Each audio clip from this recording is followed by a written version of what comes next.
السلام عليكم ورحمة الله وبركاته. الحمد لله رب العالمين، ونصلي ونسلم على الرسول الكريم وعلى آله وأصحابه أجمعين. أما بعد، فقد قال الله تعالى في القرآن الكريم والفرقان الحميد: أعوذ بالله من الشيطان الرجيم، بسم الله الرحمن الرحيم. إن السمع والبصر والفؤاد كل أولئك كان عنه مسؤولا. وقال نبينا محمد رسول الله صلى الله عليه وسلم: الدين النصيحة. اللهم صل على سيدنا محمد وعلى آل سيدنا محمد وأنزله المقعد المقرب عندك يوم القيامة. எல்லாம் வல்ல அல்லாஹுவிற்கே எல்லா புகழும், சாந்தியும் சமாதானமும் கண்மணி நாயகம் முஹம்மது ரசூலுல்லாஹ் ஸல்லல்லாஹு அலைஹி வஸல்லம் அவர்கள் மீதும், அவர்களை பின்பற்றிய சத்திய சஹாபாக்கள், நல்லோர்கள், சுகதாக்கள், சாலிஹீன்கள், குறிப்பாக இந்த ஜும்மாவின் அவைக்கு வருகை தந்திருக்கிற வர இருக்கிற எல்லா மக்களின் மீதும் எல்லாம் வல்ல அல்லாஹுவின் அன்பும் அருளும் நிறைவாக நின்று நிலவட்டுமாக. ரப்புல் ஆலமீன் அல்லாஹ் நம்முடைய பாவங்களை, தவறுகளை மன்னித்து அவனுடைய திருப்பொருத்தத்துக்குரிய நன்மக்களாக நம் எல்லோரையும் சேர்த்து அருள் புரிவானாக. நீண்ட ஆயுளையும் நிறைந்த சுகத்தையும், மருத்துவமனையினுடைய அனைத்து விதமான துன்ப துயரங்களை விட்டு நம்மையும் நம்முடைய சந்ததிகளையும் குடும்பத்து மக்களையும் அல்லாஹ் காத்து ரட்சிப்பானாக.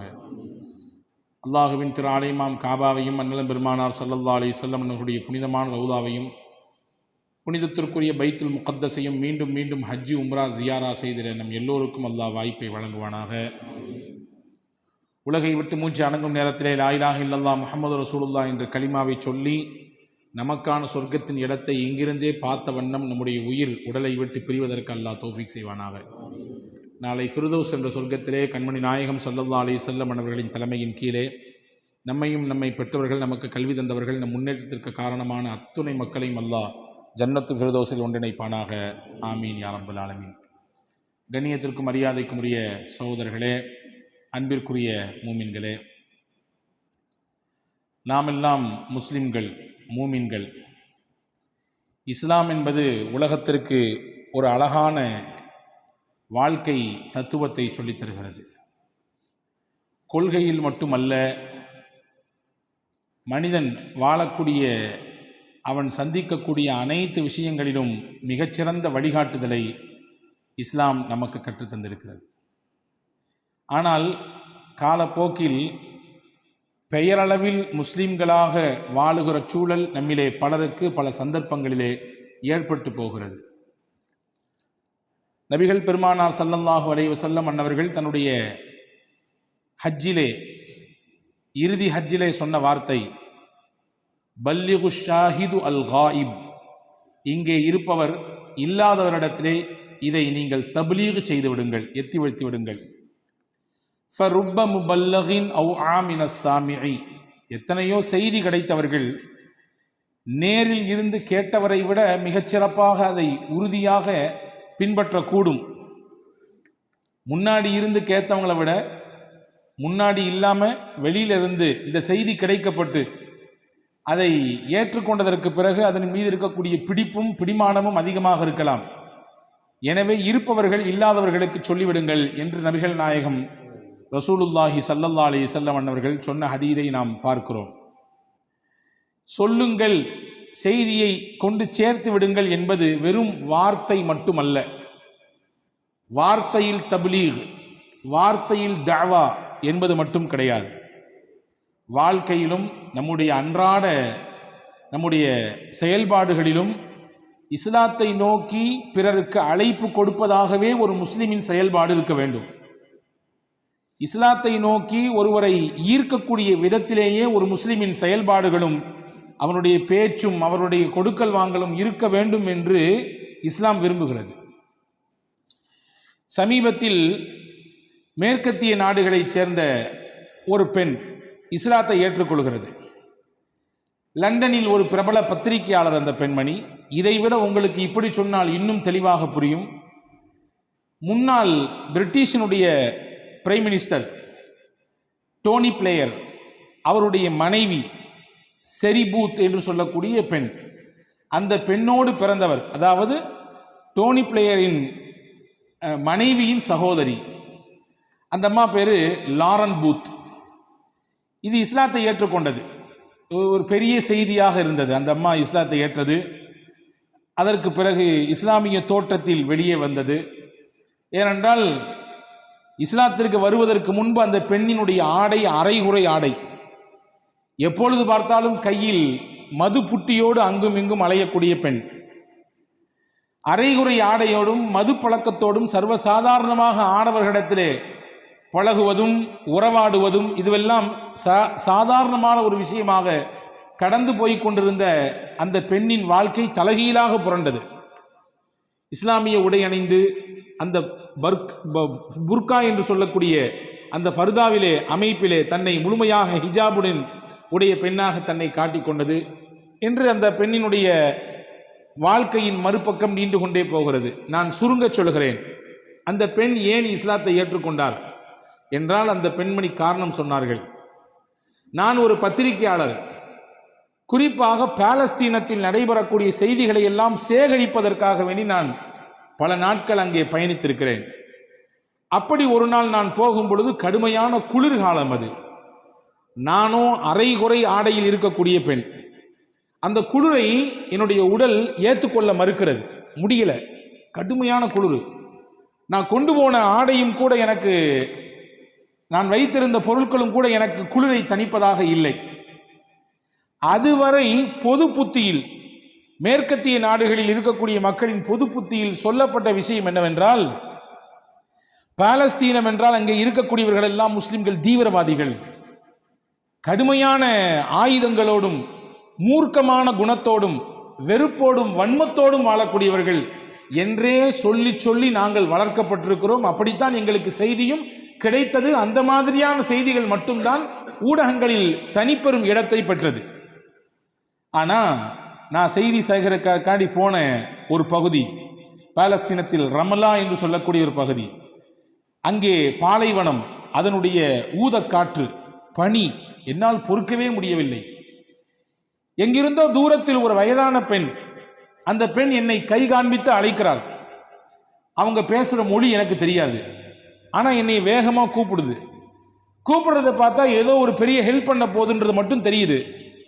எனக்கான உள்ளத்தில் பயம். காரணம், அந்த அம்மா ஃபர்தாவோடு நிற்கிறது, ஹிஜாபோடு நிற்கிறது. எனக்கு கற்பிக்கப்பட்டிருக்கிறது, ஹிஜாபோடு இருக்கக்கூடிய முஸ்லிம்கள், முஸ்லிம்களின் தோற்றத்தில் இருப்பவர்கள், இவர்கள் எல்லாம் பயங்கரவாதிகள் என்றும் உலகத்தையே அச்சுறுத்தக்கூடியவர்கள் என்றும் எனக்கு கற்பிதம் செய்யப்பட்டிருக்கிறது. எனவே அந்த அம்மாவை பார்த்தவொடனே எனக்கு ஒரு நடுக்கம், பயம். இருந்தாலும் எனக்கு குளிர் தாங்கலை, ஏதாவது வேணும். போனேன். போனவுடன் அந்த அம்மா முதல்ல எனக்கு எதையும் பேசவில்லை. நேராக வீட்டுக்குள்ளே கூட்டி போய் ஒரு இடத்துல அமர வைத்து என்னை முழுவதுமாக போர்த்துவதற்கான அந்த ஆடைகள், என் குளிரை தணிப்பதற்காக வேண்டி உண்டான ஆடைகள் எல்லாம் முதல்ல கொடுத்துச்சு. அதுக்கு பின்னாடி குளிரை சமாளிப்பதற்கான உண்டான சில உணவுகள் எனக்கு பரிமாறப்பட்டது. மொழி தெரியாது, முன்ன பின்ன பழக்கம் இல்லை. என்னுடைய இயலாமையை புரிந்து கொண்டு, எனக்கான தேவையை புரிந்து கொண்டு, வயது முதிர்ந்த பெண் எனக்கு செய்த அந்த பேருபகாரம் என் உள்ளத்தின் ஒரு ஓரத்தில் இஸ்லாத்தை குறித்து ஒரு புரிதலை முதலில் எனக்கு தந்தது. அதற்கு பிறகு பல இஸ்லாமிய நாடுகளுக்கு நான் செய்தி சேகரிப்பதற்காக வேண்டி போனேன். அங்கே போய் கண்ட காட்சிகள், அவர்களிடத்தில் இருக்கக்கூடிய நடைமுறை விஷயங்கள், அவர்களின் கொடுக்கல் வாங்கல், அவர்களுடைய பேச்சு வழக்கு, இதுவெல்லாம் வெகுவாக என்னை கவர்ந்தது. இறுதியில் நான் இந்த சத்திய இஸ்லாத்தை ஏற்றுக்கொண்டேன் என்று அந்த வரலாற்றை அந்த பெண்மணி முடிக்கிறார். நான் எதற்கு சொல்கிறேன் என்றால், பெரிதாக ஒன்றும் பரபரப்பாக அங்கே அந்த பெண்ணுக்கு எடுத்து வைக்கப்படவில்லை. இஸ்லாம் வார்த்தைகளால், பிரச்சாரங்களால், இன்னபிற ஆதாரங்களை கொண்டு அங்கே இஸ்லாத்தை அந்த பெண்ணின் உள்ளத்திலே கொண்டு போய் சேர்ப்பதற்கு பெரிய முயற்சிகள் இல்லை. ஆனால் அந்த பகுதியில் வாழ்ந்த மக்கள் தங்களுடைய செயலால் அந்த பெண்ணின் மனதை கவர்ந்தெழுத்திருக்கிறார்கள். அந்த பெண்ணின் மனதை தொட்டது எது? முஸ்லிம்களின் செயல், அவர்களிடத்திலே இருந்த பண்பு, அவர்களிடத்திலே இருந்த அந்த நல்லொழுக்கம், அவர்கள் வெளிப்படுத்திய உயர்ந்த குணங்கள். இது என்னுடைய வாழ்க்கைக்கு அப்படியே இன்னொரு புதிய பரிணாமத்தை, புதிய பக்கத்தை கொடுப்பதற்கு காரணமானது என்று லாரன் பூத் என்ற பெண்மணி சொன்ன செய்தியை நாம் பத்திரிகைகளிலே வாசிக்க முடிந்தது. அன்பர்களே, எனவேதான் நான் சொன்னேன், வார்த்தைகள் செய்யக்கூடிய வேலையை விட நம்முடைய அன்றாட செயல்பாடுகள், நம்முடைய வாழ்க்கை முறை பெரிய தாக்கத்தை ஏற்படுத்திவிடும். அந்த அமைப்பில் நம்முடைய செயல்பாடுகளை அமைப்பதற்கு நாம் முயற்சித்துக் கொள்ள வேண்டும். முஸ்லிம் என்றால் பெயரளவில் பெயர்தாங்கியாக இருப்பதை விட, இஸ்லாமும் இறை தூதர் முஹம்மது ஸல்லல்லாஹு அலைஹி வஸல்லம் அவர்களும் அல்லாஹுவும் எப்படியான முஸ்லிம் தன்னுடைய வாழ்க்கையை கட்டமைக்க வேண்டும் என்று சொல்லித் தருகிறார்களோ அதன் பிரகாரம் ஒருவருடைய வாழ்வு இருக்கிற பொழுது நிச்சயம் அதுவே எல்லா மக்களுக்குமான அழைப்பாக மாறும். நமக்கெல்லாம் தெரியும், பெருவெள்ளம் வந்தது இல்லையா? சென்னை பெருவெள்ளத்திலே 2015 பல நபர்கள் அதிலே வீடை இழந்தார்கள், சிலர் உயிரையும் இழந்தார்கள். பல காட்சிகள் காட்டப்பட்டது. அதிலே ஒரு கர்ப்பிணி பெண்ணை ஒருவர் காப்பாற்றி கூட்டு வந்து கரை சேர்த்து மருத்துவமனையில் சேர்த்து அந்த பிள்ளைக்கு குழந்தை பேர் நடப்பதற்கு காரணமானார். அந்த நபரின் பெயர் யூனுஸ், அந்த சகோதரருடைய பெயர் யூனுஸ். பிள்ளை பிறந்தவுடன் அந்த கர்ப்பிணி பெண், அதாவது அந்த குழந்தையை வயிற்றில் வச்சிருந்த அந்த பெண்மணி ஒரு சகோதர சமயத்தைச் சேர்ந்த பெண்மணி. பிள்ளை பிறந்தவுடன் தன் பிள்ளைக்கு யூனுஸ் என்றுதான் பெயர் வைக்க வேண்டும் என்று அடம்பிடித்தது, வைக்கவும் செய்தது. ஏன்னா, நான் வாழ்க்கையவே மொத்தமாக இழந்து போயிருப்பேன், என் உயிரை மட்டுமில்லை, என் உடலில் என் வயிற்றில் உருவாகி இருக்கிற இன்னொரு உயிரும் போயிருக்கும், பறிபோயிருக்கும் வெள்ளத்தில். ஆனால் தன் உயிரை பொருட்படுத்தாமல், தன்னை பெரிதாக நினைக்காமல் ஓடோடி வந்து என்னை காப்பாற்றி கூட்டு வந்து சேர்த்து எனக்கு பிரசவம் ஏற்படுவதற்குரிய வாய்ப்பை ஏற்படுத்தி கொடுத்து அவர் ஏதோ ஒரு மூலையில் இருந்து எனக்காக வேண்டி உதவி செய்து விட்டார். என் மகளின் உருவத்தில் அவரை நான் பார்க்க வேண்டும், எனவே அவருடைய பெயரை நான் வைக்க வேண்டும். பிறந்தது பெண் குழந்தை. யூனுஸ் என்று ஆண் குழந்தைக்கு முஸ்லிம்கள் பெயர் வைப்பார்கள். முஸ்லிம்கள் வீட்டில் பிறந்த பெண் குழந்தைகளுக்கு கூட யூனுஸ் என்று பெயர் வைப்பதில்லை. ஆனால் அந்த பெண்மணிக்கு பிறந்தது பெண் குழந்தை, அதற்கு யூனுஸ் என்று பெயர் வைக்க வேண்டும் என்று அந்த பெண்மணி விரும்பினால், காரணம் அந்த யூனுஸின் முகத்தை நான் பார்த்ததில்லை, அவரின் செயலை நான் பார்த்தேன். எனவே என் குழந்தையின் செயல்பாடு அவருடைய செயல்பாடாக இருக்க வேண்டும் என்று பிரியப்படுகிறேன். காலத்திற்கும் அவருக்கும் எனக்குமான தொடர்பு வேண்டும் என்று ஆசிக்கிறேன். எனவே என் பிள்ளைக்கு அந்த பெயரை வைக்கிறேன். அன்பர்களே, இது ஒரு செய்தி. இந்த மாதிரி 1000 தகவல்கள் இருக்கிறது. செயல்கள் தான் மனித உள்ளங்களை மாற்றும். நாம் நம் நடவடிக்கையை, நம்முடைய செயல்பாடுகளை, நம்முடைய பண்புகளை எப்படி வெளிப்படுத்துகிறோமோ அதுதான் பெரிய தாக்கத்தை ஏற்படுத்தும். இஸ்லாமிய வரலாற்றில் நெகிழ்ச்சியான பல நிகழ்வுகள் இருக்கிறது. எல்லாரும் சேர்ந்து பயணிக்கிறார்கள் கப்பலிலே. 2 நாள் கடலில் பயணித்துக் கொண்டிருக்கிறார்கள். திடீரென்று கப்பலினுடைய மையப்பகுதிக்கு வந்த ஒருவர் குய்யோ கூச்சோ என்று சத்தம் போடுறார். என்ன சத்தம் அப்படின்னா, நான் கொண்டு வந்த காசு காணாமல் போயிடுச்சு, யாரோ என் காசை திருடிட்டாங்க, நான் என்ன பண்ணுவேன் ஏது பண்ணுவேன், எனக்கான மொத்தமும் போய்விட்டது, யாராவது எனக்கு இதுக்கு நீதி வாங்கித்தாங்க என்று சத்தம் போடுகிறார்.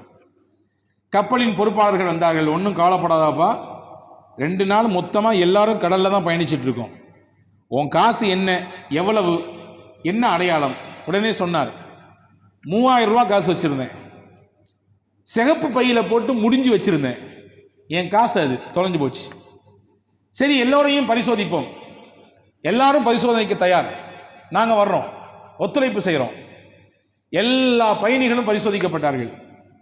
கடைசியில் என்ன ஆச்சுன்னா, யார்கிட்டையுமே காசு இல்லை. எப்படி இல்லாமல் போகும்? வெளியே போகிறது வாய்ப்பே இல்லையே. இப்போ எல்லாருடைய பார்வை இவர் மீது திரும்புது. பொய் சொல்றியா, இல்லாத சொல்லி உன் மேலே நீ இரக்கத்தை ஏற்படுத்திக்கிறியா?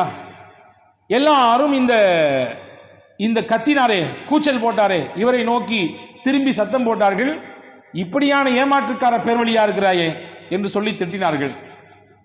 ஆனால் அந்த சத்தம் போட்டவருக்கு மட்டும் ஆச்சரியம் அடங்கவே இல்லை.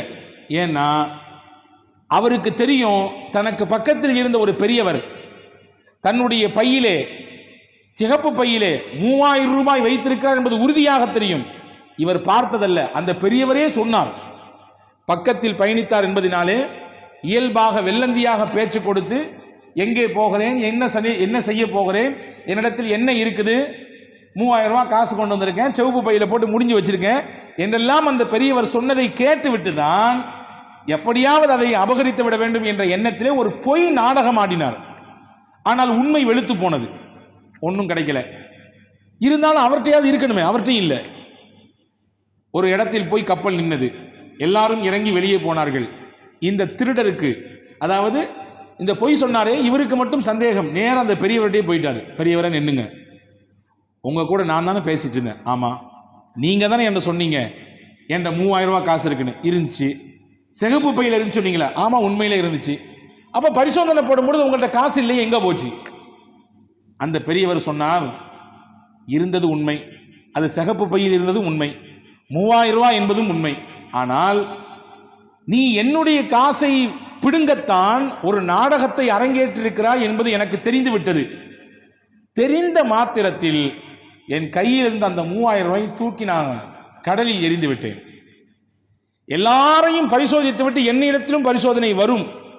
நீ சொன்ன அடையாளத்தோடு என்னிடத்திலே காசு பறிக்கப்பட்டால் என் மீது எல்லாருடைய பார்வையும் திரும்பும். நான் திருடன் என்கின்ற பெயருக்கு உட்படுத்தப்படுவேன். ஆனால் ஒன்று, எனக்கு முடியும், எனக்கு திறமை இருக்கிறது, இது என்னுடைய காசு தான் என்பதை ப்ரூஃப் பண்ணுவதற்கு, உறுதிப்படுத்துவதற்கு, இது என்னுடைய பணம் தான் என்பதை நான் சத்தியமிட்டு உறுதிப்படுத்துவதற்கு எனக்கு முடியும். இருந்தாலும் நாம் போகக்கூடிய பணி உயர்தரமான பணி. அந்த பணியின் இடையிலே எனக்கு இப்படியான ஒரு பெயர் விழுவதை நான் பிரியப்படவில்லை. எனக்கு காசு பணத்தை விட மானம் பெரியது, ஈமான் பெரியது. எனவேதான் நான் தூக்கி எறிந்து விட்டேன் என்று சொன்னார். அதிர்ந்து போய் விட்டார். பொய் சொன்ன அந்த திருட வேண்டும் என்று நினைத்தவர் கடைசியில் அவர் அந்த பெரியவருக்கு சீடராகவே மாறி போனார் என்று அந்த வரலாறு முடிகிறது. அந்த பெரியவர் வேறு யாரும் இல்லை, இன்னைக்கு புகாரி என்ற நூலை திருப்பி படிக்கிறோமே, அந்த புகாரியை தந்த இமாம் புகாரி ரஹ்மத்துல்லாஹ். அவர்கள் போகிற பணி ஹதீஸை திரட்டுவதற்கான உண்டான பணி, நாயகத்தினுடைய நபிமொழிகளை எல்லாம் சேகரிப்பதற்காக வேண்டி உண்டான பணி. அந்த பணியின் இடையில் இப்படி ஒரு பெயர் எனக்கு வந்துவிடக் கூடாது என்று நினைத்தார்கள். எனவே அவர்களுக்கு காசும் பணமும் பெரிதாக தெரியவில்லை, எனக்குரிய மானமும் என்னுடைய வேலையும் அதற்கு இருக்கக்கூடிய மரியாதையும் முக்கியம் என்று நினைத்தார்கள். அன்பர்களே, இந்த செயல் திருட வேண்டும் என்று நினைத்தவரின் உள்ளத்தை கூட புரட்டி போட்டு விட்டது. எதையாவது சொல்லி திட்டிருக்கலாம், இவன் என் மேல பழி சொல்றான், இல்லாததையும் பொல்லாதையும் சொல்றான், இவனை சும்மா விடாதீங்க, எதையாவது பண்ணுங்க என்று அந்த நேரத்தில் அவருக்கு தண்டனை கொடுத்திருந்தாலும் கூட தகும், எல்லாரும் ஏற்றிருப்பாங்க. ஆனால் அவரின் மனதை இந்த இமாமினுடைய செயல்பாடுதான் வென்றெடுத்தது. இப்படியான செய்திகள் நிறைய உண்டு. செயல்களை மூலமாக மனங்களை வென்றெடுத்த நாயகர்கள் வரலாற்றில் நிரம்ப இருக்கிறார்கள். அலி ரலியல்லாஹு தஆலா அன்ஹு அவர்கள் ஜனாதிபதியாக இருக்கக்கூடிய காலகட்டம், ஜமல் என்ற யுத்தம் நடந்து முடிந்திருந்த நேரம் அது. போருக்கு போடக்கூடிய கவச ஆடை, உருக்கு சட்டை, அலி ரலியல்லாஹுடைய உருக்கு சட்டை காணாம போச்சு. அதை தேடிட்டு இருக்கிறாங்க. வேற சில பணிகளுக்காக வேண்டி அப்படி கடத்தலுக்கு வரும் பொழுது ஒரு யூத மதத்தை சேர்ந்தவர் அந்த உருக்கு சட்டையை கையில் வைத்திருக்கிறார். அலி ரலியல்லாஹுக்கு துல்லியமா தெரியுது, இது நம்மளோடது தான். ஏன்னா யூஸ் பண்ணவங்களுக்கு தெரியாதா, உரிமைப்பட்டவங்களுக்கு அவங்களுடைய பொருள் எதுன்னு தெரியாதா, யார் வச்சிருந்தா என்ன, எங்க வச்சிருந்தா என்ன. அந்த யூதரிடத்திலே போனார்கள், பாப்பா இந்த உருக்கு சட்டை ஏங்குள்ளது, என்னோடது, உங்களுக்கு எப்படி இது கிடைச்சது அப்படின்னு கேட்டாங்க. அந்த யூத மதத்தை சேர்ந்தவர் சொன்னார், தெரியும் அவருக்கு இவர் அமீருல் மூமின் என்று, ஜனாதிபதி அலி என்று தெரியும். இருந்தாலும் சகட்டு தைரியத்திலே சொன்னார், இல்லை இது எனக்குறது, நாளா கையில் வச்சிருக்கிறேன், எனக்கு சொந்தமானது. அலிதை எல்லாம் விட்டபாடு இல்லை, இது எனக்குரியது என்று சொல்லுகிறார்கள். எதுக்கு வம்பு, வாங்க நீதிபதிட்டு பேரலாம். அன்றைய காலகட்டத்தில் காதி ஷுரை என்று சொல்லக்கூடிய ஒரு நீதிபதி அங்கே பொறுப்பில் இருந்தார்கள். நீதிபதி என்றால் இன்றைக்கு இருக்கக்கூடிய நீதிபதிகளை போன்றெல்லாம் கிடையாது. பதவிக்கும் அல்லது பொறுப்புக்கும் அல்லது நமக்கு இந்த மாதிரியான தீர்ப்பை வழங்கினால் இவர்களை திருப்திப்படுத்தலாம், இந்தந்த அந்தஸ்துகளை அடையலாம், இந்தந்த பதவிகளிலே நாம் அலங்கரிக்கலாம் என்ற எண்ணத்தில் கண்ணோட்டத்தில் தீர்ப்பை வழங்கக்கூடியவர்கள் அல்ல முஸ்லிம் நீதிபதிகள், இஸ்லாமிய நீதிபதிகள். யாராக இருந்தாலும் சரி, வழக்கு என்று வந்துவிட்டால் குற்றவாளி கூண்டிலே ஆட்சியாளராக இருந்தாலும் நிப்பாட்டப்படுவார், கேள்விக்குட்படுத்தப்படுவார். உண்மை நிரூபிக்கப்பட்டால் அது எந்த பொறுப்பில் இருந்தவராக இருந்தாலும் சரிதான், அவருக்கும் தண்டனை கிடைக்கும். இதுதான் இஸ்லாம் உலகத்திற்கு தந்த நீதி. அந்த மாதிரியான காலகட்டம் அது. நேராக போயிட்டாங்க காதி ஷுரைஹ் இடத்துல போய் இந்த மாதிரி விஷயத்தை சொன்னாங்க. நீதிபதி ஜனாதிபதி வர்றாங்கன்றது கேள்விப்பட்டு, ஒரு ஊரில் முக்கியஸ்தர் வந்தாங்கன்னா நம்ம எந்திரிப்போம், இங்கே வந்து உட்காருங்களேன் அப்படி சொல்லுவோம்ல. நீதிபதி எந்திரித்து வருகிறார், வந்து என் பக்கத்தில் உட்காருங்கன்றார். நம்ம தான் என்ன நினைப்போம், நல்ல நமக்கு மரியாதை, உரிய மரியாதையை கொடுக்குறாங்க என்று உட்கார்ந்து கொள்வோம். ஜனாதிபதி அலி ரலியல்லாஹு அன்ஹு நாயகத்தினத்தில் பாடம் படித்தவர்கள், உத்தம தூதர் முகமது நபி ஸல்லல்லாஹு அலைஹி வஸல்லம் இடத்திலே அவர்களின் பாசறையில் வளர்ந்தவர்கள். சொன்னாங்க, நான் இப்பொழுது இங்கே நான் ஜனாதிபதியாக வரவில்லை, வழக்கு தொடுக்கக்கூடிய ஒரு வாதியாக வந்திருக்கிறேன். என்னுடைய பொருள் ஒன்று காணாமல் போயிடுச்சு, இங்க வச்சிருக்காரு இவரு, இதை நான் உங்களிடத்திலே வழக்காட வந்திருக்கிறேன் என்று சொன்னார்கள் ஜனாதிபதி ஹஜ்ரத் அலி ரலியல்லாஹு அன்ஹு. எனவே அங்கெல்லாம் எனக்கு இருக்க இடம் வேண்டாம், மக்களோட மக்கள் அனுப்பேன். சரின்னு போய் நீதிபதி தன்னுடைய ஆசனத்திலே அமர்ந்து என்னன்னு கேட்டாங்க. விவரத்தை சொன்னாங்க அலி ரலியல்லாஹு அன்ஹு. அந்த யூதரிடத்திலும் கேட்டாங்க, உன் காரியம் என்னென்று. அவரும் விவரத்தை சொன்னார். பொதுவாகவே ஒரு சட்டம் இருக்கிறது, யார் குற்றச்சாட்டை கொண்டு வருகிறார்களோ அவர்கள் சாட்சியை கொண்டு வர வேண்டும். அலி ரலியல்லாஹு தான் இவர் மீது குற்றச்சாட்டி இருக்கிறார். எனவே நீதிபதி காதி ஷுரைஹ் சொன்னார்கள், நீங்கள் தான் சாட்சியை கொண்டு வர வேண்டும், 2 சாட்சி வேண்டும். 2 சாட்சியா? உடனே அலி ரலியல்லாஹு அன்ஹு தன்னிடத்திலே வேலை பார்த்த பணியாளர், அவர் ஒரு சாட்சினாங்க. இது என்னுடைய உருக்கு சட்டம் தான் இவர் என்பது இவருக்கு தெரியும், இவர் ஒரு சாட்சி. என் மகன் ஹசன், அவர் ஒரு சாட்சி அப்படின்னா. நீதிபதி ரொம்ப பவ்யமாக சொன்னார், ஜனாதிபதி அவர்களே, ஒரு சாட்சி ஏற்றுக்கொள்ளப்படும், இன்னொரு சாட்சி ஏற்றுக்கப்படாது. என்னங்க சொல்றீங்க? ஆமா, தந்தைக்காக வேண்டி மகன் வாதிடக்கூடிய சாட்சி என்னுடைய நீதிமன்றத்தில் ஏற்றுக்கொள்ளப்படாது. தந்தைக்கு மகனோ மகனுக்கு தந்தையோ சாட்சியாக வந்தால் ஏற்றுக்கொள்ள மாட்டேன். அதற்கு அலி ரலியல்லாஹு சொன்னாங்க, சுப்ஹானல்லாஹ், நாயகம் சொன்னார்கள், சையதா ஸபாபி அஹ்லில் ஜன்னா, சொர்க்கத்தில் வாலிபர்களுக்கெல்லாம் தலைவர் என்னுடைய மகன் ஹசனும் ஹுசைனும் என்று பெருமானார் கொடுத்திருக்கிறார்கள் சான்றிதழ். அவரை கொண்டு வந்து சாட்சியா நிப்பாட்டினா நீங்க ஏத்துக்க மாட்டீங்களா? உண்மைதான், நபிகள் சொன்னதிலே எந்த தப்பும் இல்லை, எந்த குறையும் கிடையாது, அதை நான் குறைத்து மதிப்பிடவும் வரவில்லை. ஆனால் இங்கே நீதிமன்றத்திலே ஒரு சட்டம் இருக்கிறது, கானூன், அதை தான் நான் பின்பற்ற முடியும். நீதியை நீங்கள் வழக்காட வந்திருக்கக்கூடிய ஒரு வாதி, எனவே இந்த சட்டம் தான் உங்களுக்கும். உடனே அலி ரலியல்லாஹு சொன்னாங்க, மன்னிச்சுங்க நீதிபதி, என்னிடத்துல இந்த 2 சாட்சி தான் இருக்கு, இது தாண்டி வேற சாட்சி இல்லை. இப்போ நான் என்னுடைய வழக்கிலிருந்து வாபஸ் பெற்றுக்கிறேன், அந்த உருக்கு சட்டை அவர்கிட்டே இருக்கட்டும், பரவாயில்ல. ஏன்னா என்னால் ப்ரூஃப் பண்ண முடியல, 2 சாட்சி என்னிடத்துல இல்லை, நீங்கள் அவருக்கே கொடுத்து விடுங்கள், தீர்ப்பளித்து விடுங்கள் என்று சொல்லிவிட்டு நடையை கட்டிவிட்டார்கள் ஹஜ்ரத் சையதுனா அலி ரலியல்லாஹு அன்ஹு. இதையெல்லாம் பார்த்துக்கிட்டே இருந்த அந்த யூத மனுஷன் கண்ணீர் விட்டார். நீதிபதியிடத்தில் போனார், உண்மையை ஒத்துக்கொண்டார். நீதிபதி அவர்களே, ஹஜ்ரத் அலி அமீருல் முஃமினீன் சொல்வதை போன்று உண்மைதான், ஜமல் யுத்தத்திலே அவர்களின் உருக்கு சட்டையை நான் தான் திருடினேன், எனக்கு தெரியும், எனக்கு நம்பினேன், ஜனாதிபதியினுடைய சட்டை திருடப்பட்டிருக்கிறது. வழக்கு என்று வந்தால் எப்படியும் நிச்சயமாக அவங்க பக்கம்தான் காத்து அடிக்கும் என்று நினைத்தேன், எனக்கு எப்படியாவது தண்டனை கிடைக்கும் என்றும் நினைத்தேன். இருந்தாலும் போட்டு பார்க்கலாமே என்ற தைரியத்தில் தான் வந்தேன். ஆனால் இங்கே ஆளை வைத்து, அந்தஸ்தை வைத்து, அவர்கள் வகிக்கக்கூடிய பொறுப்பை வைத்தெல்லாம் இங்கே பேச்சு கிடையாது. நியாயம் நேர்மை என்பது மட்டும்தான், நீதிக்கு முன்னால் எல்லோரும் சமம் என்பதை மட்டும்தான் இங்க நீங்க நிரூபிச்சிருக்கீங்க.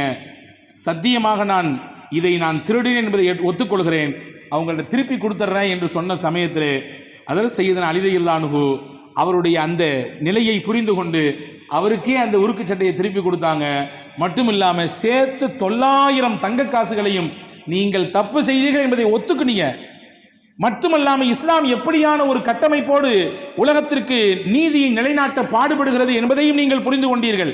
எனவே இது நான் உங்களுக்கு தரக்கூடிய சன்மானம், உங்களுக்கு நான் தரக்கூடிய பரிசு என்று 900 தங்க காசை கொடுத்தார்கள். அவருடைய மனம் மாறியது, இஸ்லாத்தை ஏற்றுக்கொண்டார். வரலாற்றின் பிந்திய பக்கம் சொல்கிறது, எந்த யூதர் ஹஜ்ரத் அலி ரலியல்லாஹு அன்ஹுடைய உருக்கு சட்டையை திருடினாரோ அதே மனிதர் இஸ்லாத்தை ஏற்றுக்கொண்டு அதற்கு அடுத்து நடைபெற்ற சிஃபீன் என்ற யுத்தத்திலே அவர் ஷஹீதாகி போனார் என்று வரலாறு முடிகிறது. ஒரு திருடர் அவர் தன் நிலை மறந்து மாறி ஷஹாதத்தின் அந்தஸ்தை அடைந்தார் என்றால் இங்கே எது அவரை அப்படியான நிலைக்கு மாற்றியது என்றால் அங்கே நடந்த அந்த பழக்கம்தான், அந்த நடைமுறை விஷயங்கள் தான். அலி ரலியல்லாஹுடைய பேச்சும் அங்கே நீதிமன்றத்தில் நடந்த விஷயங்களும் தான் அவருடைய உள்ளத்தை புரட்டி போட்டிருக்கிறது. எனவேதான் நான் சொன்னேன், பேச்சை விட, வார்த்தைகளை விட, பிரச்சாரங்களை விட மனித மனங்களை வெல்வதற்கான மிக முக்கியமான விஷயம் நடைமுறை, வாழ்க்கையினுடைய வாழ்வியல் விஷயங்களை, நம்முடைய வாழ்க்கையிலே கொடுக்கக்கூடிய கொடுக்கல் வாங்கலை, நம்முடைய பேச்சு வழக்குகள், இதுதான் உள்ளங்களை மாற்றும், இதுதான் உள்ளங்களை மாற்றும். புகாரி ஷரீஃபிலே ஒரு ஹதீஸ் வருகிறது. இஸ்ரவேலர்களுடைய காலத்தில் நடந்த ஒரு செய்தியை நபிகள் பெருமானா ஸல்லல்லாஹு அலைஹி வஸல்லம் சொல்றாங்க.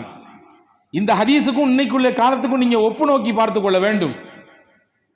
ஒரு மனிதர் தன்னுடைய நிலத்தை விற்கிறார் ஒரு குறிப்பிட்ட தொகைக்கு, இன்னொருத்தர் அந்த நிலத்தை வாங்கிக்கிறார். பேச்சுவார்த்தை முடிந்து போனது, அங்கே வியாபாரம் முடிந்து விட்டது, காசை கைமாத்தினாரு, நிலம் இவருக்கு கிடைத்து விட்டது, இதற்கான அந்த கிரயம், அதற்கான அந்த காசு அவர் கைக்கு போய்விட்டது. கொஞ்ச நாள் கழிஞ்சது, நிலத்தை வாங்கியவருக்கு ஒரு எண்ணம், ஆசை, அந்த இடத்துல வீடு கட்ட வேண்டும் என்று. கட்டுவதற்காக வேண்டி போனார், குழி தோண்டினார். அங்கே பார்த்தா குழி தோண்டிக்கிட்டே இருக்கும் பொழுது ஒரு பெரிய பாக்ஸ், ஒரு பெரிய பொட்டி. என்னடா பொட்டி தட்டுப்படுதுன்னு சொல்லி தோண்டி பார்த்தா அந்த பொட்டி நிறைய தங்க காசா இருக்குது, புதையல். நம்ம சொல்லுவோம்ல, ஒரு பெரும் புதையல் இருக்கிறது. நம்மளா இருந்தா என்ன நினைச்சிருப்போம், வச்சது ஒரே கல்ல 2 மாங்காய், காசோடு சேர்த்து, காசு கொடுத்ததுக்கு நிலமும் கிடைச்சது, சேர்த்து ஒரு பெரிய புதையலும் கிடைச்சதுன்னு நினைச்சிருக்கலாம். ஆனால் அவர்கள் நல்லோர்கள் உடனே யோசித்தார், இது நமக்கு சொந்தம் இல்லையே, நம்ம நிலத்தை மட்டும் தானே வாங்கணும், நிலத்தில் கீழே இருக்கக்கூடிய புதையல் நமக்கு சொந்தம் இல்லையே என்று நினைத்து அந்த புதையலை எடுத்துக்கொண்டு ஓடி போனார். யாருக்கு, யாரிடத்துல, யார் வித்தாரோ அவர்கிட்ட போய் கதவை தட்டி, வாப்பா உங்கள்ட்ட இந்த இடத்த வாங்கினல, ஆமா அதான் வித்து முடிச்சிட்டேன், காசுலாம் கொடுத்துட்டீங்களே. இல்லை அதுல ஒரு சிக்கல். என்ன சிக்கல், இந்த அங்க புதையல் இருந்துச்சு, அது உங்களுக்கு சொந்தம், நான் கொடுத்த காசு நிலத்துக்கு மட்டும், புதையலுக்கு கொடுக்கல. அவரு எவ்வளவு நல்ல மனுஷன் பாருங்க. அவர் சொன்னாரு, இடத்த மொத்தமா விச்சாச்சு, அவ்வளவுதான், அதுல என்ன இருந்தாலும் உங்களுக்கு தான், இடத்த கொடுத்துட்டேன், அதுல என்ன இருந்தாலும் அது உங்களுக்கு தான், அதுல இனிமே நான் தலையிட முடியாது என்று அவர் மறுக்கிறார். இவரும் வாங்கிறதுக்கு மறுக்கிறாரு, அவரும் வாங்கிக்கிறதுக்கு மறுக்கிறாரு. பின்ன என்ன செய்யறது? கடைசியில வழக்கு அங்கே இருந்த ஒரு நல்ல ஒரு இடத்துல, ஒரு உண்மையான நேர்மையான நீதிபதியிடத்திலே வருது. பேசி பார்க்குறாங்க, யாரா ஒருத்தங்க சம்மதத்தோட வாங்கிட்டு போங்கப்பா. 2 பேரும் வாங்குறதா இல்லை, கொடுத்தாச்சு, நான் கொடுத்ததுக்கு போக நான் வாங்கிக்க முடியாது. அவரு சொன்னார், இல்லை நான் வாங்கினதுக்கு போக மிச்சத்தை எடுத்துக்க முடியாது. எவ்வளவு நேர்மையோடும் நீதத்தோடும் உலகத்திலே வாழ்ந்தவர்கள். இமாம் ஷாஃபி ரஹ்மத்துல்லாஹி ஒருத்தர் வந்தாராம், இந்த செய்தியை சேர்த்து சொல்கிறேன். அவங்க சொன்னாங்களாம், நான் வேலை பார்க்குறேன், எனக்கு சம்பளம் கிடைக்குது, ஆனால் பறக்கத்தே இல்லை. ஹஜ்ரத் இமாம் ஷாஃபி ரஹ்மத்துல்லாஹி கேட்டாங்களாம், என்ன வேலை பார்க்குற, எவ்வளோ சம்பளம் வாங்குற? இந்த மாதிரி ஒரு 10 ரூபா, 10 தங்க காசு வாங்குறேன், அடுத்த மாதத்துலேருந்து 9 ரூபா வாங்கிக்கோன்னாங்களாம். இன்னும் 11 ரூபா வாங்கிக்கோங்கன்னா நியாயம் இருக்குது, குறைச்சி சொன்னா எப்படி செய்ய அப்படின்னாங்க. வாங்கினாரு, மறு மாதமும் வந்தார், இந்த மாதிரி எனக்கு இன்னும் பறக்கத்து இல்லை, ஒரு செழிப்பு இல்லை, அடுத்த மாதம் 8 ரூபா வாங்கிக்கோன்னாங்க. வம்பா போச்சு கதை. 2 மாதம் 3 மாதம் ஓடிச்சு. அதற்கு அடுத்து வந்தவர் சொன்னார், இப்போ நான் செழிப்பாக இருக்கேன், சிறப்பாக இருக்கேன். அப்போ தான் இமாம் ஷாஃபி ரஹ்மத்துல்லாஹி சொன்னாங்களா, இப்போ தான் நீ செய்கிற வேலைக்கு சரியான ஊதியம் வாங்கிட்டு இருக்கிற, இதுக்கு முன்னாடி வரைய நீ செஞ்ச வேலை குறைவு, ஆனால் வாங்கினது ஹை, வேலை கம்மி, சம்பளம் நிறைய, எனவே அல்லாஹ் அதில் பறக்கத்து வைக்கல. இப்போ நீ செய்கிற வேலை சரி, உனக்கு கொடுக்கக்கூடிய ஊதியமும் சரி, கரெக்டாக இருக்கிறதுனால அல்லாஹ் அதில் பறக்கத்து செஞ்சான். நாங்களாம் ஹஜ்ரத் இமாம் ஷாஃபி ரஹ்மத்துல்லாஹி. இப்படியான நல்லோர்கள் வாழ்ந்த காலம் எல்லாம் இருக்கிறது. இதுவெல்லாம் வார்த்தைகளில் படிப்பதற்கும் காதுகளால் கேட்பதற்கு மட்டுமே உள்ளான செய்தியாக மாறி போயிருக்கிறது இன்னைக்கு உள்ள காலகட்டத்தில். அப்படியான ஒரு காலகட்டம் அது. அப்போ நீதிபதி சொன்னார், யாரும் அந்த புதையலை எடுத்துக்கிறது மனசு இல்லை. கடைசியில் ஒரு முடிவு பண்ணாரு, வித்தவரை கூப்பிட்டாரு, உன்ட மகனோ மகளோ இருக்குதா அப்படின்னு கேட்டாரு. ஆமா, என்கிட்ட ஒரு பொண்ணு இருக்கு அப்படின்னாரு. நிலத்தை வாங்கினவரை கூப்பிட்டாரு, உன்ட மகனோ மகளோ இருக்குதா? ஆமா, என்கிட்ட ஒரு பையன் இருக்கிறான், 2 பேரும் சம்மதி ஆகிக்கங்க, போங்க, 2 பேரும் சம்பந்தம் பண்ணிக்கங்க. 2 பேரும் சம்பந்தம் செய்து விட்டால் அந்த பொருள் உங்கள் 2 பேருக்குமானதாக மாறி போய்விடும், நீங்க உங்களுடைய பிள்ளைகளுடைய வாழ்க்கைக்கு அதை பயன்படுத்திக்கங்க என்று சொல்லி அனுப்பியதாக ஒரு செய்தி இருக்கிறது. அன்பர்களே, எப்படியான வாழ்க்கை? ரசூலுல்லாஹ் சொன்னார்கள், ஒரு ஜான் நிலம் அபகரிக்கப்படுமையானால், அநியாயமாக அபகரிக்கப்படுமையானால் நாயகத்தின் வார்த்தையை கூர்ந்து கவனியுங்கள். அந்த ஒரு ஜான் நிலத்திற்காகவே நாளை மறுமையிலே அல்லாஹ்விடத்திலே அதே நிலம் அவருடைய கழுத்தில் தூக்கி மாட்டப்பட்டு 7 பூமிக்கு கீழே அவர் அனுப்பப்படுவார். ஒரு ஜான் நிலத்தை நீ அபகரித்தாய். இங்க கேட்கறதுக்கு யார் இருக்கிறா? இந்த இடத்த வந்து நம்ம போட்டோம்னா, பட்டையை போட்டோம்னா யார் வந்து கேட்க முடியும்? நம்ம இருக்கிறது முக்கியமான ஆளு, யாரும் நம்மள்ட்ட பேசவே முடியாது என்ற தைரியம் உங்களுக்கு இருந்தாலும் அது உலகத்தோடு உங்களுக்கு போய்விடும் என்று நினைக்கலாம். ஆனால் அந்த ஒரு ஜான் நிலத்திற்காகவே நாளை மறுமையிலே அந்த நிலமே உங்களுக்கு எதிராக வந்து சாட்சியாக நிற்கும் என்றார்கள் நபிகள் நாயகம் ரசூலுல்லாஹி ஸல்லல்லாஹு அலைஹி வஸல்லம். அன்பர்களே, இந்த வாழ்க்கை தத்துவங்கள் தான், இந்த வாழ்வியல் தான் மனங்களை மாற்றியது. எனவே தான் நான் ஆரம்பத்தில் சொன்னேன், நாம் எல்லாம் முஸ்லிம்கள், ஆனால் பெயரளவில் முஸ்லிம்கள் அல்ல, வாழ்க்கையில் முஸ்லிம்களாக இருக்க வேண்டும். அதற்கான முயற்சிகளை மேற்கொள்ள வேண்டும். நான் தொப்பி வைத்திருக்கிறேன், நான் நீண்ட அங்கி உடுத்திருக்கிறேன், இஸ்லாமிய அடையாளத்தோடு பெருங்கொண்ட தாடி வைத்திருக்கிறேன், முஸ்லிம் பெயர் உள்ளவராக இருக்கிறேன் என்பது மட்டும் ஒரு முஸ்லிமுக்கு அடையாளமாக மாறி போய்விடுமா என்றால் கிடையாது. அதையும் தாண்டி நாயகம் ஸல்லல்லாஹு அலைஹி வஸல்லமுடைய அந்த உயர்ந்த வாழ்க்கையும் அவர்கள் காட்டி தந்த வழிகாட்டுதலும் நம்முடைய வாழ்க்கையில் வெளிப்படுகிற பொழுது அங்கேதான் ஒரு உண்மையான முஸ்லிமாக மாறுகிறார். அதுதான் ஒருவருக்கான மிகச்சிறந்த அழைப்பாக இருக்கிறது. அதுதான் மக்களின் மனங்களை ஈர்க்கக்கூடிய விஷயமாக இருக்கிறது. எனவேதான் அதிலே கவனம் செலுத்த வேண்டும் என்று மார்க்கம் அழுத்தமாக சொல்லுகிறது. இமாம் புகாரி ரஹ்மத்துல்லாஹிக்கு உஸ்தாது ஆசிரியர் ஒருத்தர் இருந்தார், அப்துல்லாஹ் இப்னு முபாரக். அவங்க அப்பா பேர் முபாரக். அவர் இடத்துல ஒரு வேலை செஞ்சுட்டு இருந்தார், ஒரு பழத்தோட்டம் துர்க்கியில். அந்த தோட்டத்தில் வேலை செஞ்சுட்டு இருக்காரு. தோட்டத்தினுடைய உரிமையாளர் தன்னுடைய நண்பர்களை எல்லாம் அழைச்சி கொண்டு ஒரு நாள் தோட்டத்துக்கு வந்தார். வேலை செய்யக்கூடிய முபாரக்கை கூப்பிட்டாரு. முபாரக் இங்கே வாங்கினார். ஓடி போனார். போய் என்னங்கன்னு கேட்டார். என் நண்பர்கள்லாம் வந்திருக்காங்க வெளியூர்ல இருந்து, கொஞ்சம் நல்ல பழத்தை பறிச்சு எடுத்துட்டு வா அப்படின்னாரு. அவர் பழங்களை எல்லாம் பறித்து எடுத்துக்கொண்டு தட்டில் போட்டுக்கொண்டு முன்னாடி வச்சாரு. எல்லாரும் ஒவ்வொரு பழத்தை எடுத்து கட் பண்ணி சாப்பிட ஆரம்பிச்சாங்க. எல்லாத்துக்கும் முகமெல்லாம் அப்படி சுருங்குது. காரணம் புளிப்பு, கடுமையான புளிப்பு. முகம் சுருங்கின உடனே முபாரக்கு உரிமையாளருக்கு கோபம். முபாரக், என்ன நீ 5 வருஷமா இந்த வேலை பார்க்குற, எந்த மரத்துல எந்த மாதிரியான பழம் இருக்கும், எந்த மரத்தினுடைய பழம் இனிப்பாக இருக்கும் தித்திப்பாக இருக்கும் உனக்கு தெரியாதான்னு கேட்டார். உடனே பதில் சொன்னார், தெரியாதுன்னாரு. ஏன்னா உங்கள் தோட்டத்தை பராமரிப்பதற்கும் இங்கே காவல் செய்வதற்கும் எனக்கு நீங்கள் சம்பளம் தருகிறீர்கள், இங்கே சாப்பிடுவதற்கு எனக்கு நீங்கள் அனுமதி தரவில்லை. இந்த பழத்தை கை வைப்பதற்கு எனக்கு அனுமதி கிடையாது, எனவே எனக்கு தெரியாதுன்னாரு. உடனே உரிமையாளர் யோசிச்சாரு, நீ தோட்டக்காரன் இல்லப்பா, நீ என் கூட இருக்க வேண்டிய ஆளு, எவ்வளவு முக்கியமான ஆளு, கூட கூட்டு போனாரு. கொஞ்ச நாள் கழிஞ்சது. அவருடைய பிள்ளைக்கு மணமகன் ஆண், அதாவது மாப்பிள்ளை பார்க்க வேண்டும் கேட்டார். யோசிச்சார், என்ன மாதிரியான மாப்பிள்ளை பார்க்கலாம். முபாரக் சொன்னாரு, இஸ்லாம் வருவதற்கு முன்னால் அரபு மக்கள் எல்லாம் குலத்தை, கோத்திரத்தை, பாரம்பரியத்தை வைத்து அளவுகோலாக வைத்து மாப்பிள்ளைக்கு பெண்ணையும் பெண்ணைக்கு மாப்பிள்ளையும் தேடுவாங்க. இது அரபுகளுடைய பழக்கம் இஸ்லாத்தினுடைய வருகைக்கு முன்னாடி. யூதர்களின் பழக்கம், யார்கிட்ட நல்ல பெரிய அமௌண்ட் இருக்குதோ, செல்வ செழிப்பாக யார் இருக்கிறாங்களோ அந்த மாதிரி ஆட்களையா தேடுவாங்க. தேடி தன்னுடைய பிள்ளையை கொடுப்பாங்க அல்லது அந்த பிள்ளையை மாற்றிக்குவாங்க. முஸ்லீம்களின் பழக்கம் என்னவென்றால் மார்க்கத்தை தான் அளவுகோலாக வைக்க வேண்டும், நல்லொழுக்கத்தை அளவுகோலாக வைக்க வேண்டும். பையனுடைய கேரக்டர் எப்படிப்பட்டது, பெரியவங்கள் எப்படி நடந்துக்கிறாரு, தொழுகையாளியா, கெட்ட பழக்கம் இருக்குதா, எந்த மாதிரியான பின்புலத்தில் உள்ளவர் இவர், இரையச்சம் உள்ளவர் என்பதை மட்டும்தான் அளவுகோலாக வைக்க வேண்டும். அந்த அளவுகோலை வச்சு நீங்க மாப்பிள்ளை பாருங்க உங்க பிள்ளைக்குன்னு சொன்னாங்க. கொஞ்ச நேரம் கழிச்சு வீட்டுக்கு போனார். உரிமையாளர் போய் மனைவிட்ட பேசினாரு. பேசி ஒரு முடிவெடுத்தாரு, முபாரக்கை விட இரையச்சம் உள்ளவர் யாரும் கிடையாது, நம்ம பிள்ளையை அவருக்கே கொடுத்துருவோம்னு சொல்லி முடிவு பண்ணார். வீட்டில் தோட்டக்காரராக போனவர் அந்த வீட்டின் பெண்ணுக்கு மணமகனாக மாறி போனார். அந்த தம்பதிகள் பெற்றுக் கொடுத்த பிள்ளை தான் அப்துல்லாஹ் இப்னு முபாரக்.